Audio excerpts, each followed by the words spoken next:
Hello, my name is Ian Prosser from Botanica Design in Tampa, and I'm here today with Accent Decor to show you some of the newest products in our industry for weddings and special events. Accent Decor is our industry's leader and our go-to source for fabulous containers and unique items to make our weddings and special events above and beyond the most special in the industry. So in this video, we're going to show you how to use the ceremony stand as an actual backdrop for a wedding ceremony.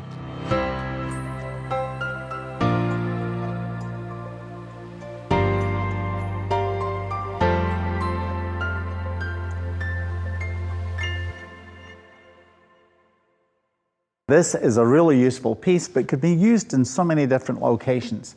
We can either use it for the front of the aisle or the back of the aisle, or perhaps to put some place cards on. So let's get started. If you do this piece in your studio, all is good and well. If you're going to do it in the actual location, then you would probably want to put a drop cloth down, because as you push the flowers into the floral foam, it's going to push water out, and you don't want to get a mess all over the floor that you then have to clean up. So what we want to do initially is to get all of our mechanics in place. So when you look at the stand, you can decide where you want to place the floral foam cage. The wonderful thing about this stand is there are many places that you can attach it. So I think today I'm going to go up to this corner, and then we'll place another 2 cages elsewhere. To secure it in place, I want you to use a wire. This is probably a 20 gauge wire. We're going to use some floral tape and just very quickly put a little skin of tape onto the wire. This then allows us to have a little bit more grip as we twist the wires behind the cage. What we want to do is go underneath here at both sides and then go underneath the cage at the bottom. It will hold the cage in place.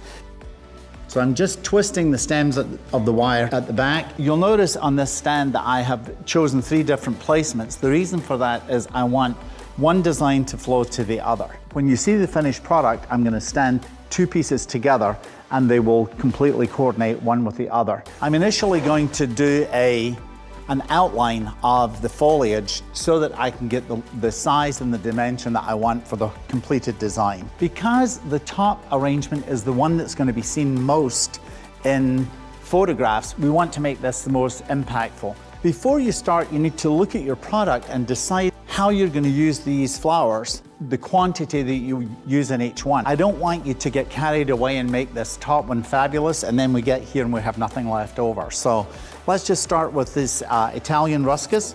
It's got a really great shape to it, beautiful curves that will help us achieve this very fluid line. Look at the nice curve that this gives us to the next piece.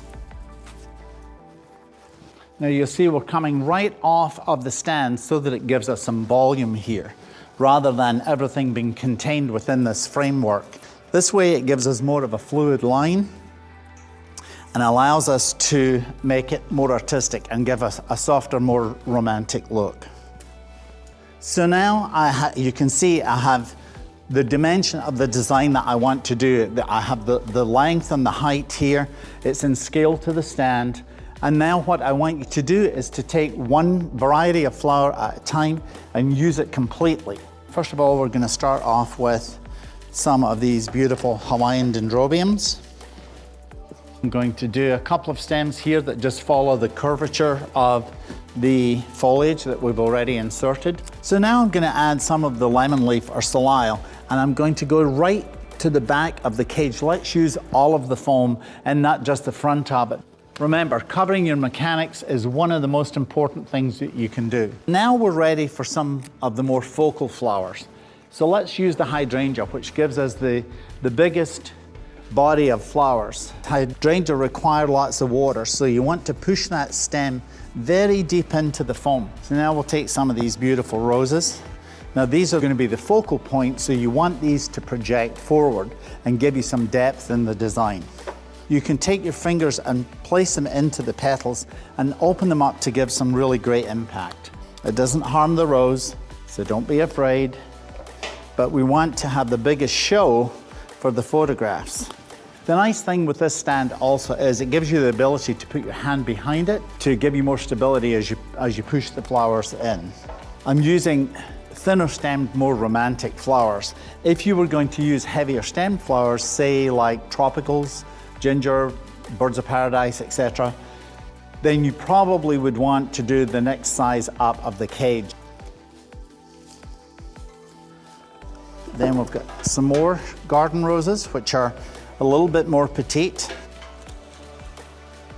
These roses have a very heavy petal count, so let's open them up and use them and let the client enjoy. Notice how we're bringing some of the roses out to give some good dimension.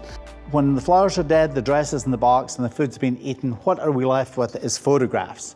So we need to make sure that everything that we do reads very well in the photographer's photograph. So now I'm going to include some of this beautiful pink peach stalk and just again distribute it between the three designs so that there's some continuity.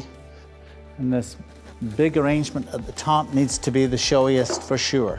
Now that we have the main shape, it's important to fill in, giving it some depth of color so that it reads well. And then we just have a little bit of lisianthus that we're going to add into the arrangements just to give a little change of texture. Let's not stick it in as one full stem. There are many pieces here that we can get from this. Add some seeded eucalyptus. The nice thing is this eucalyptus has a little pinky mauve tint to it, so it ties in with our color palette beautifully here.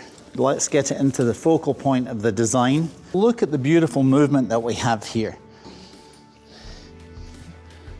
There are two ways that people will ask who did your flowers.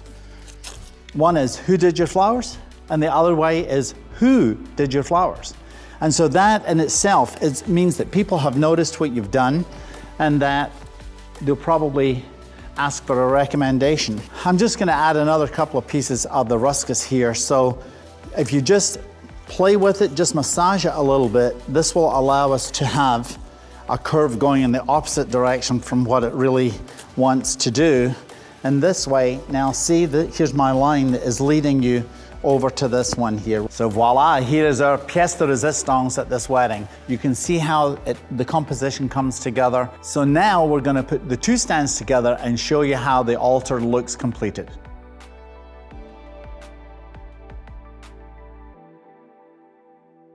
We're just going to add the finishing touches. We've got a beautiful selection of lanterns here that you can see in all different shapes and sizes. And look at how this geometric shape picks up on the shape that's on here on the stand. And we're done. So what I want you to look at now is the composition of these stands and how they look separated. You can also use them together, and you could use multiples. You could use 2, 3, 4, 5, whichever amount you need to fill that stage or fill that backdrop. So it really works well. They're very, very stable, which is really nice. And the wonderful thing is that the foot is underneath so that when they come together, they sit together perfectly. The one thing that you need to do if you're going to have them pulled together is put a zip tie around it and make sure that they stay together. Thank you for watching. To find these products and more, please visit accentdecor.com.